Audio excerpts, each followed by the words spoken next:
I'm really happy to be here with so many people engaged in creating healthy, beautiful communities from around the world. I also just want to say to Anja Lyngbaek, very sorry for your loss, and thank you for letting us be here and letting me be here in this beautiful place. So I'm going to be talking about economic localization, and which is a route to local living economies that are rooted in place. This is about going back to a human scale, like we have been for most of the evolution in human history, where we have lived within ecological limits, learned to live in vastly different ecosystems, developed huge diversity, and above all, collaboration and care for each other and for the land. So this is kind of what economic localization is about. It's not about going back to the past, but it's about not going further down the road that we are on at the moment. It's also about slowing down and being rooted in place, and which is kind of the opposite of our society on today, on steroids, that makes us run faster and faster.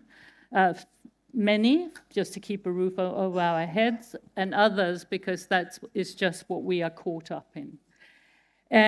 My little contribution here will be divided into 3 parts because we've got a few interventions. So the first one, which will be about taking stock of the dominant system.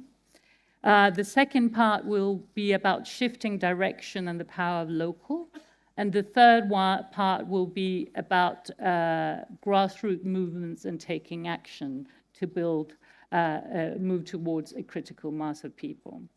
So I'll start by doing a bit of a bird's eye view or X-ray of the dominant system. So I'm simplifying things, but it's to allow us to see some patterns that can help us change things. Number one, we're talking about a corporate-led global economy. And whoever we are, wherever we are to varying degrees caught up in that, even when we are trying to create alternatives, no? So we are kind of, many of us living in this perhaps parallel world, but we are very much caught up in it. It's an economy that is basically anti-life, and it's come to dominate everything. It's not like in the past where the economy was like the, like the Greek term of the management of the household. It is now what determines most political decisions, our social life, and sadly also what's going on planet Earth, no? And from the very beginning of our lives, we are sort of groomed to consume, prepared to consume from childhood. Advertising, as you know, geared towards younger and younger people from the very birth to our deaths. And we are groomed to consume, to grow the economy. And it robs us of our identities, erodes our identities. A person that has a strong identity, self-worth, feel they are beautiful as they are not a very good consumer. No. You have to feel pretty shitty about yourself so that they can sell you lots of products through our lives so that we can be happy. And that's a roller coaster that is growing year by year. If you look at the marketing expenditure, for example, with just that money, we could all shift to renewable energy. We could eradicate extreme poverty. So it's quite serious. It's also leading to, as I'm sure many of you know from your own experience, to monoculture. Monoculture of the land, loss of biodiversity, huge industrial scale agriculture, but also monoculture of human culture. No? Loss of connection with land, loss of languages. When you lose languages, you lose knowledge, you lose practices that has enabled us to coexist in our environments. And when you lose all that, it's like we like newborn babies in many senses, because we can't express, we don't have the knowledge, no? For example, to heal our land. So it's, and the monoculture of the mind that is coming through mainstream media, very much corporate-led media, is also leading us along the line of thinking that what we're living in is almost evolutionary, no? And I'm very sad that we have to mention growth, because I can't believe that after decades of criticism and realizing that we are living on a finite earth and we can't have infinite growth, we still have to talk about it. And I'm sure most of us here probably have a critical attitude to growth, realizing that we can't just, like cancer, continue to grow as measured by GDP, which is in modern society how we measure progress, infinitely. No? But that is still what is peddled in mainstream society, and both, you know, along a very broad spectrum of the political spectrum from the left to the right. There is still not that much question of growth. There was more question about growth and criticism in the 80s and the 90s than we read now. It's like it's been taken for granted. And of course, you all have heard that, you know, growth is presented as the solution. You know, if we don't grow the economy, we can't afford to solve our social problems or our environmental problems. We're going to be left behind. And we're all going to be better off through this trickle-down effect, where the big companies and the rich, you know, will let some of that wealth trigger down to the bottom. Well, it's more like a machine that sucks up.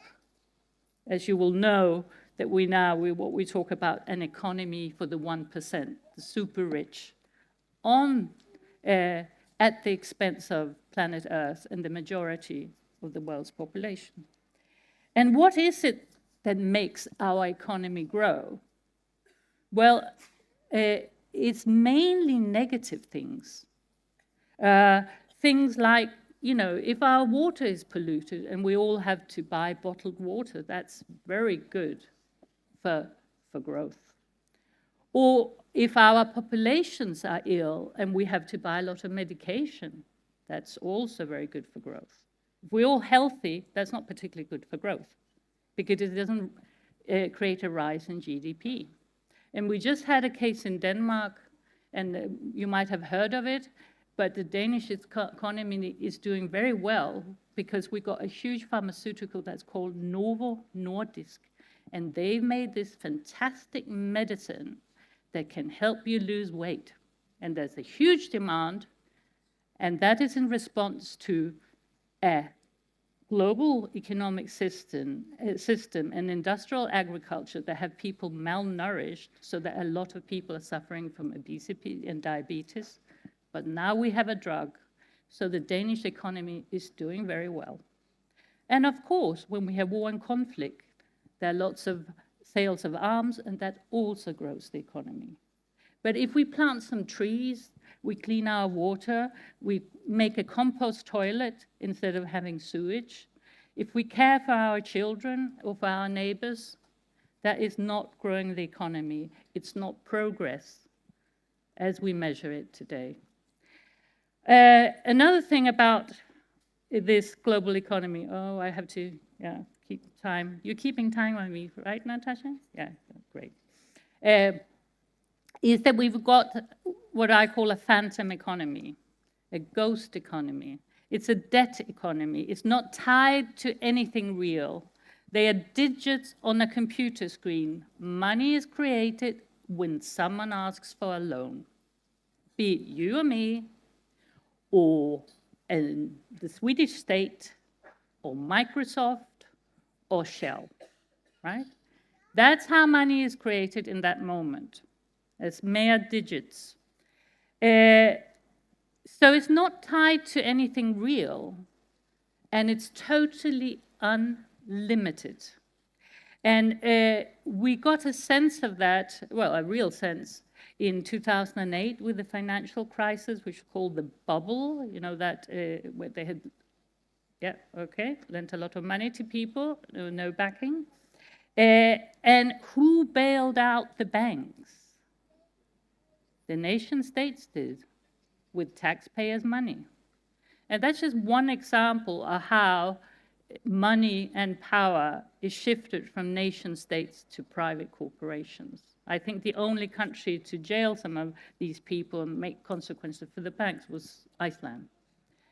And I just want to go a little bit back to show that this kind of debt economy, that's not new.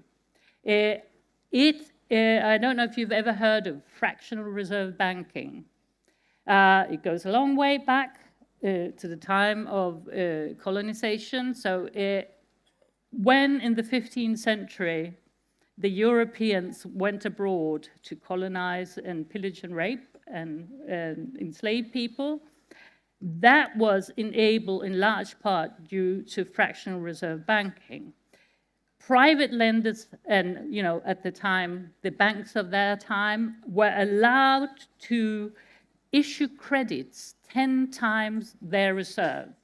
So if they had, you know, 1,000 gold coins, they could issue 10,000 gold coin credits. And that enabled a lot of the sending abroad and colonizing. And I'm using that example, and of course it was paid back many times with what was robbed and extracted from other areas, other countries, other regions. But this is what's enabling this destructive economy today as well. Because the money has no limit, no backing, anyone with a good idea can borrow money to do fracking, to do deep sea mining, to fell our forests, and what have you. It's as long as they can pay it back. And in our society, you can pay it back, because we are robbing Earth's resources, like as if we were emptying our own bank account in a minute, no?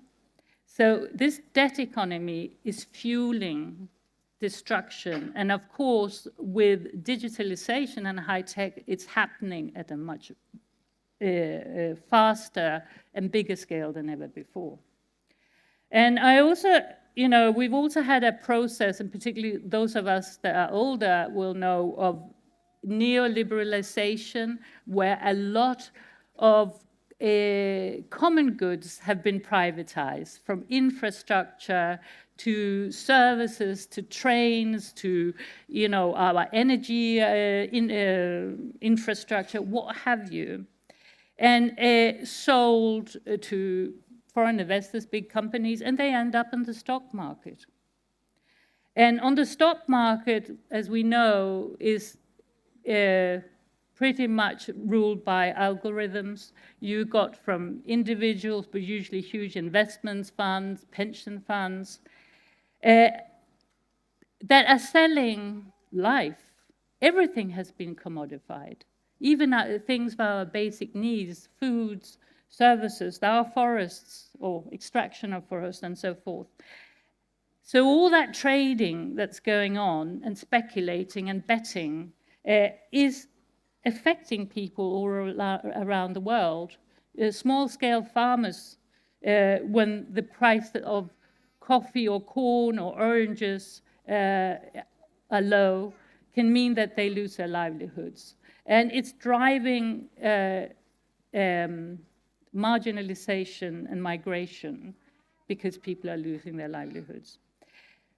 So, you know, this is a lot perhaps to think about. And often I think we feel it's like an unstoppable force. It's so big that we turn our face away or draw inwards because we can't cope with it. But it helps, at least for me, to know that this is man-made. It's entirely man-made. It didn't happen by itself, and it can be remade. And there are certain mechanisms that are sort of instrumental in maintaining this system that we have to be aware about. They are like acupuncture pressure points that we have to denounce, that we have to pressure, and that we can use to change things to shift in the other direction. And the three sort of main thing is the free trade treaties, as in free for the corporations, not free for nation states, subsidies and taxes.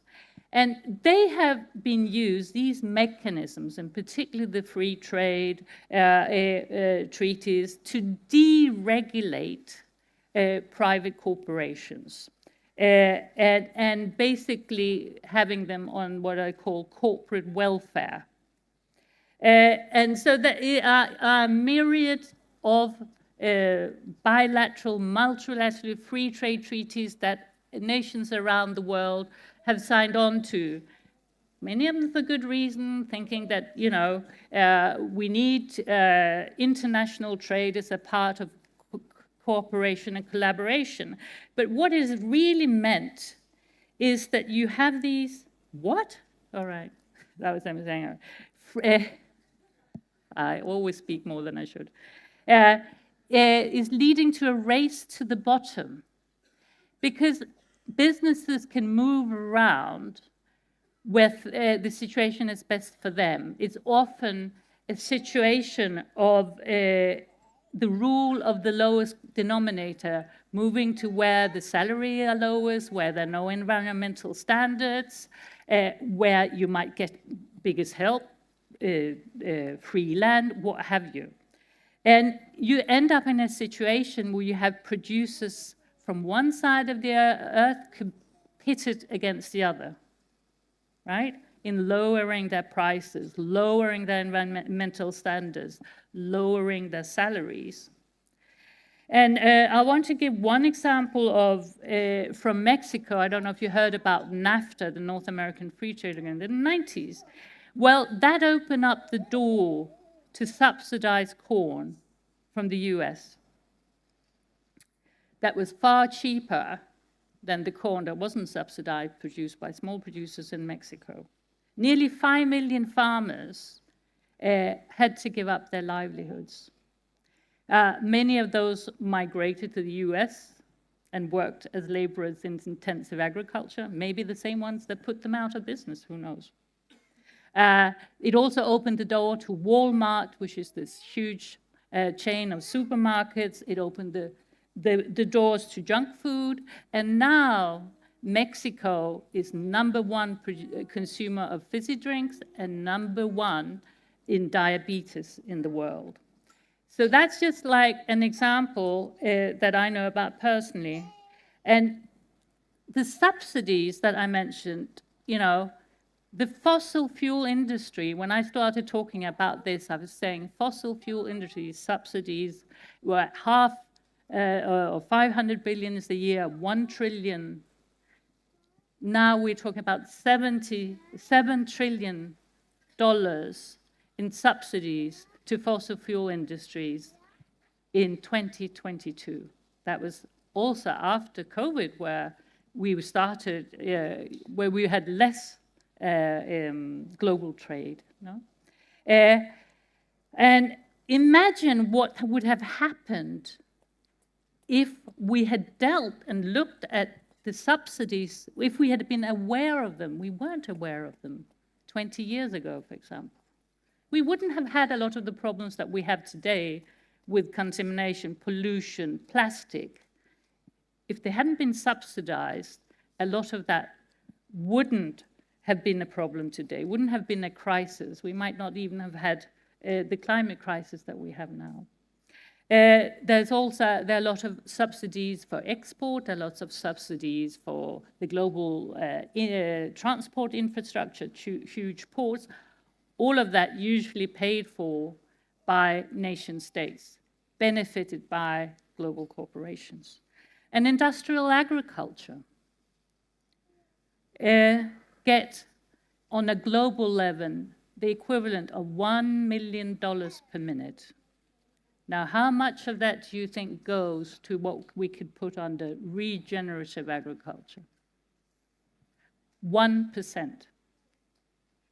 It is no wonder that industrial food, processed food, is cheaper than the food around the corner. No? It's no wonder, yeah, it's actually amazing that we have organic farmers, biodynamic farmers, that we have small-scale farmers, that we've got real regenerative farming under these circumstances. Imagine what the world looked like if we just spent some of that money to support real healthy farming and food. No? So just to summarize, the big and the global are deregulated and subsidized. And the smaller the local, I haven't talked about that, is generally speaking overregulated and taxed. That is not a level playing field. And but the good news is that we can change things. Like I said, it's man-made and can be remade.